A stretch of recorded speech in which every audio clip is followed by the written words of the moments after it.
Olá, enfim, vamos para a parte 7 do Regimento Geral da Unesp. Vamos finalizar nessa aula, tá? Vamos falar sobre o regime disciplinar. O regime disciplinar visa assegurar, manter e preservar a boa ordem, o respeito, os bons costumes e os preceitos morais, de forma a garantir a harmônica convivência entre os membros da universidade e a disciplina indispensável às atividades universitárias. O regime disciplinar do corpo docente. As penas disciplinares aplicáveis aos membros do corpo docente são repreensão, suspensão e demissão. A competência para aplicação de penas disciplinares impostas aos docentes será do chefe de departamento no caso de repreensão, do diretor e do presidente do grupo administrativo nos casos de suspensão, do reitor nos casos de demissão. Sobre o regime disciplinar do corpo técnico e administrativo. As penas disciplinares aplicáveis ao corpo técnico e administrativo também são repreensão, suspensão e demissão. A competência para aplicar essas penas impostas ao corpo técnico e administrativo será do diretor de departamento e de divisão, no caso de repreensão, do presidente do grupo administrativo, do diretor da unidade universitária e das autoridades responsáveis pelos órgãos no caso de suspensão, do reitor nos casos de demissão. Regime disciplinar do corpo discente. Constitui infrações disciplinares do corpo discente. Inutilizar, alterar ou fazer qualquer inscrição em editais ou avisos afixados pela administração. Fazer inscrições impróprios à universidade ou nos objetos de propriedade da Unesp e afixar cartazes fora dos locais destinados. Retirar sem prévia permissão da autoridade competente objeto ou documento existente em qualquer dependência da Unesp. Praticar ato atentatório à integridade física ou moral de pessoas ou aos bons costumes. Praticar jogos de azar. Guardar, transportar e utilizar arma ou substância que cause qualquer tipo de dependência. Perturbar os trabalhos escolares, as atividades científicas ou o bom funcionamento da administração. Promover manifestações e propagandas de caráter político partidário, racial ou religioso, bem como incitar, promover ou apoiar a ausência coletiva aos trabalhos escolares a qualquer pretexto. Desobedecer aos preceitos regulamentares do Estado, do regime geral, dos regimentos das unidades universitárias e de outras normas fixadas por autoridade competente. Desacatar membro da comunidade universitária. Praticar atos que atentem contra o patrimônio científico, cultural e material da Unesp. As penas disciplinares aplicáveis ao corpo discente são advertência verbal, repreensão, suspensão e desligamento.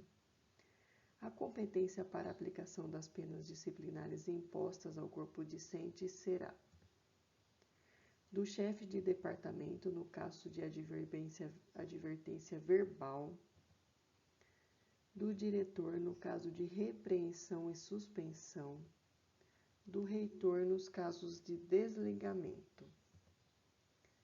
Só serão consideradas para efeito de aplicação das penas disciplinares as faltas cometidas intracampus. Da pena disciplinar aplicável caberá recurso ao órgão colegiado superior competente, no prazo de 10 dias da ciência do interessado ou de publicação da decisão. O registro da sanção aplicada não constará no histórico escolar. será cancelada do prontuário do aluno registro de advertência e repreensão se no prazo de um ano de aplicação o discente não incorrer em reincidência. O aluno que receber a pena disciplinar de desligamento não poderá realizar nova matrícula na Unesp antes da decorrência de 5 anos do ato de desligamento. Vamos para o nosso último tópico, sobre as outras disposições. As penalidades dependem da gravidade das infrações, as quais serão consideradas as seguintes infrações: primariedade do infrator, dolo ou culpa, valor e utilidade dos bens atingidos e grau da autoridade ofendida. A autoridade superior pode aplicar penalidades disciplinares de competência das autoridades hierarquicamente subordinadas. A aplicação das penas disciplinares ao pessoal docente, técnico, administrativo sujeitos ao regime jurídico do funcionalismo público civil do Estado será feita com observância dos dispositivos processuais estabelecidos para o funcionário público, ressalvadas as disposições e competências fixadas no Estatuto da Universidade e neste regimento. Em matéria de regime disciplinar, aplica-se ao pessoal docente e ao técnico e administrativo sujeitos ao regime da CLT, dispostos na referida consolidação, observadas as disposições do Estatuto dos Servidores da Unesp. A critério das autoridades competentes e desde que não contrariem o estatuído pela CLT, poderão ser observadas as normas fixadas nesse título. As penalidades, advertência verbal e repreensão poderão ser aplicadas pela autoridade competente sem prévia instauração de sindicância ou de processo administrativo. Haverá instauração de sindicância nas infrações disciplinares que impliquem no afastamento das atividades acadêmicas, ficando assegurada ampla defesa ao indiciado.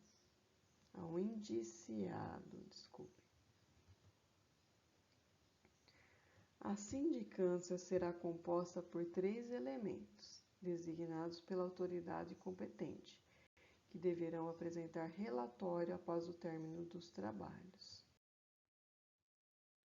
Último tópico, pessoal: disposições gerais. Nas cerimônias universitárias solenes da Unesp, será obrigatório o uso de vestes talares. Os colegiados e as comissões da Unesp só poderão funcionar com a presença da metade e mais de um de seus membros, salvo casos de terceira convocação.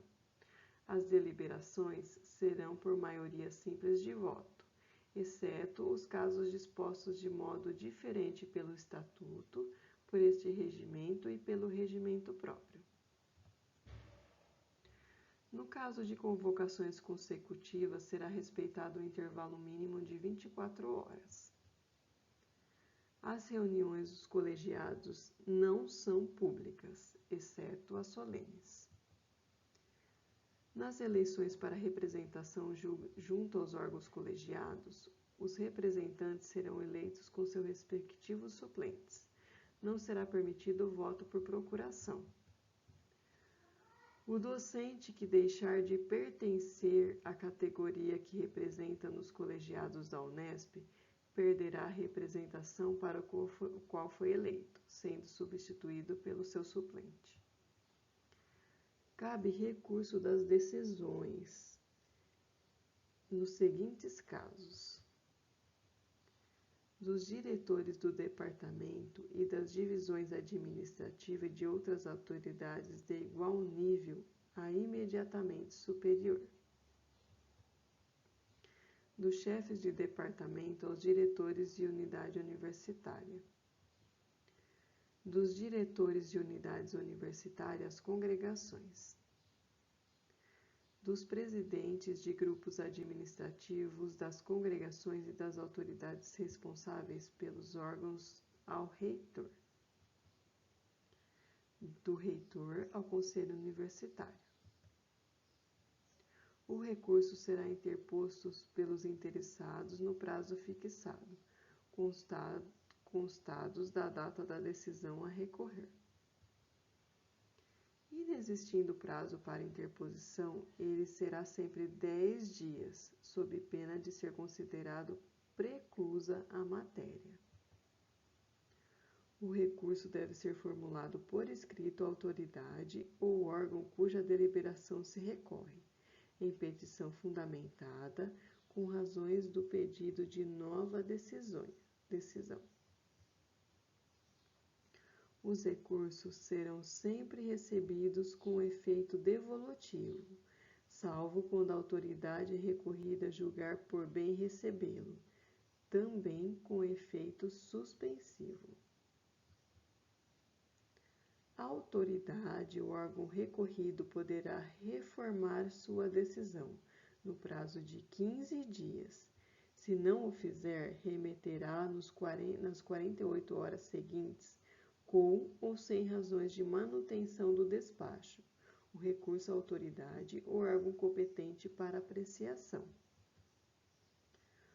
Os regimentos dos órgãos colegiados da administração superior e das unidades estabelecerão o processo dos recursos de sua competência. As atribuições cometidas ao Conselho Universitário no Estatuto poderá ser delegadas a uma comissão de docente, composta por 6 membros, além do diretor da unidade, que será o presidente. Os membros são de livre escolha do Conselho Universitário, sendo 3 deles, no mínimo, livre-docentes. O presente regimento só poderá ser emendado ou reformulado por maioria de 2/3 da totalidade dos membros do Conselho Universitário. Pessoal, finalizamos então aqui o regimento. O próximo slide será com questões de concursos anteriores. Quem tiver interesse de receber a documentação em PDF, se inscreve no canal e deixa um comentário com o e-mail que eu envio em PDF para vocês, tá? Muito obrigada!